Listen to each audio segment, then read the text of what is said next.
semuanya, kembali lagi di acara kita Palm Oil Edu Talk. Hari ini kita sedang berada di kota Surabaya, Provinsi Jawa Timur.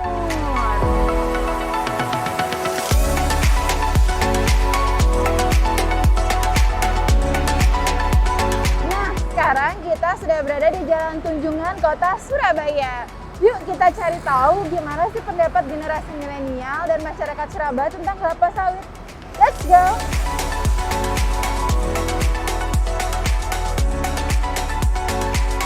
Apa yang ada di pikiran mas-mas dan mbak begitu mendengar kata kelapa sawit? Bahan baku minyak. Ya. Ketika saya mendengar kelapa sawit, saya kepikiran minyak goreng dan kebun. Kelapa sawit, minyak. Apalagi? Waktu dengar kelapa sawit itu kepikiran ya bahan baku minyak goreng, kebun, sama ya masalah-masalahnya sih itu. Ya. Apakah mbak pernah mendengar isu negatif tentang kelapa sawit? Kalau ada, isunya tuh seperti apa? Kalau mereka mau buka lahan buat perkebunan kelapa sawit itu biasanya dibakar dan itu bisa menyebabkan kebakaran hutan gitu.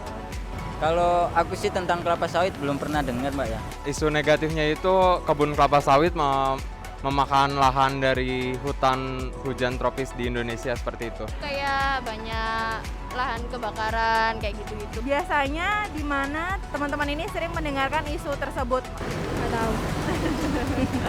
Ya kadang televisi, kadang sosial media gitu sih. Paling banyak di televisi sih. Saya biasanya mendengar di berita, terutama di televisi. Terima kasih ya mbak-mbak atas partisipasinya. Terima kasih banyak.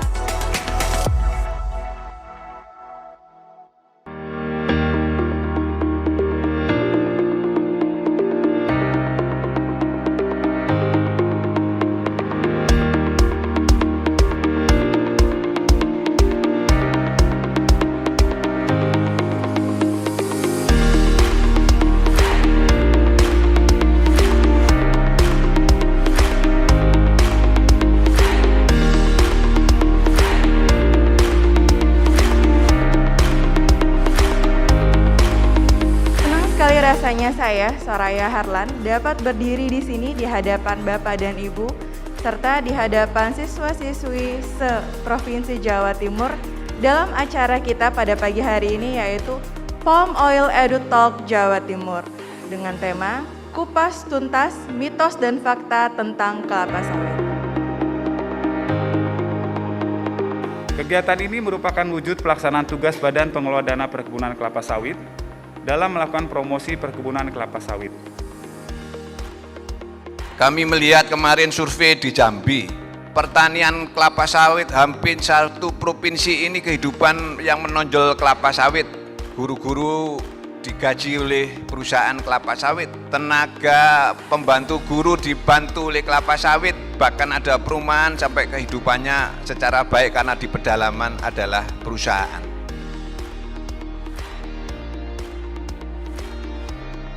Dengan mengucapkan Bismillahirrahmanirrahim, sosialisasi perkebunan kelapa sawit di Jawa Timur tahun 2022 ini secara resmi saya nyatakan dibuka dan dimulai.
Butter disinilah komponen yang paling mahal dari satu batang coklat.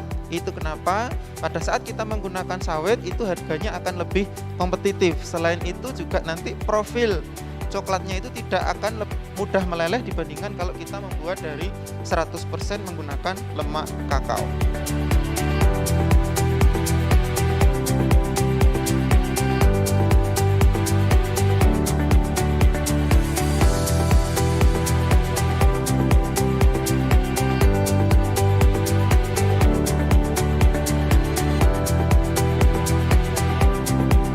Pertama kali kalau saya mendengar tentang kelapa sawit, yaitu merupakan bahan baku utama dalam minyak.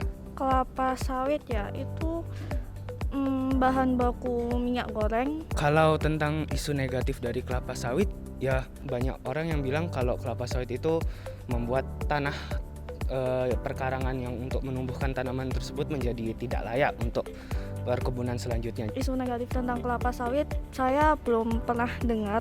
Setelah dengar tentang seminar tentang kelapa sawit ini, ya saya menjadi sadar kalau ternyata selama ini yang saya pikirkan tentang kelapa sawit itu tidak benar.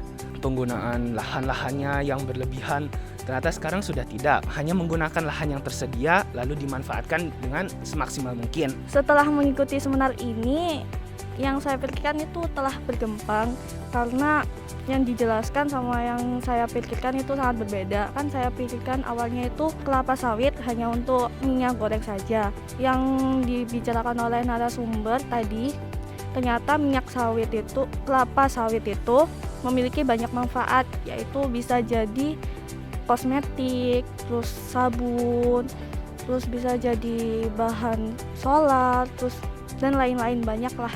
Kelapa sawit selain digunakan untuk minyak goreng masih bisa digunakan untuk seperti pembuatan aftur atau kompos. Jadi maksudnya kelapa sawit memiliki banyak kegunaan lain selain dibuat menjadi minyak goreng. Dan ternyata itu juga mempengaruhi kehidupan sehari-hari, banyak digunakan, selalu kita gunakan setiap harinya.